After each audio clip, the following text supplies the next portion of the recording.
El Task Force Dormitory a Principia Inspecciona con mga boarding house na syudad este día. El Grupo una y endereza na San Jose, particular alina J. Bulahan Drive, onde puede encontrar con cuantos boarding house. El personal es uno por uno y inspecciona con mga boarding house, principiando de este licencia y estructura del edificio. Ya chequea con cada cuarto, especialmente el de este grandor, y si ta cumpli na mga requerimientos. Asegun con Engineer Franklin Lopez del City Engineer's Office, debe tiene grandor de 6 square meter, el un cuarto con 2 para 3 ocupante. El ideal grandor del kwarto dapat, it should not be less than 6 square meter. Dapat el one side not less than 2 meters. No? So multiply to one side pati the other side. For example, 2 by 3, 6 pwede kel. Or 2.4 by 2.5, 6 naman tasali, okay kel. Pero ityala mga 7, pero 1.4 lang kel. One side, hindi kel pwede. Dapat si violation kel.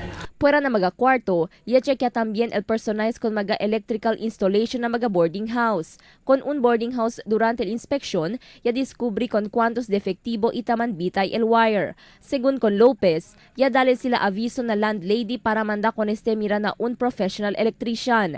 Peligroso según este mga wire que posible amo kausa con el quema. Inas para sa jamon opisina is concern, no? Yo electrical engineer man yo, el di mio parte ta check yo el electrical wiring installation. Umuares tiki kasa mira yo, tiene mga wirings, mga bitay mga wirings, recommenda yo manda sa services del electrical engineer or master electrician para check ya kay especialmente ara sabi tumucho cuando suceder quema, tasali ng wiring ngayon. Presente también durante la inspección el personal del Bureau of Fire Protection.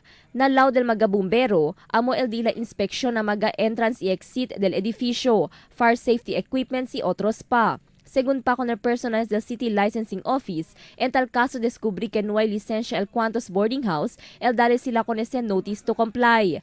Puera na BFP, City Licensing Office y City Engineer's Office, y así también na inspeksyon el personal del City Health Office, City Treasurer's Office y PNP. El continúa el inspeksyon del personal na otros pa mga boarding house y dormitorio na mga días que viene. Crisel Almonía, Dateline Zamboanga.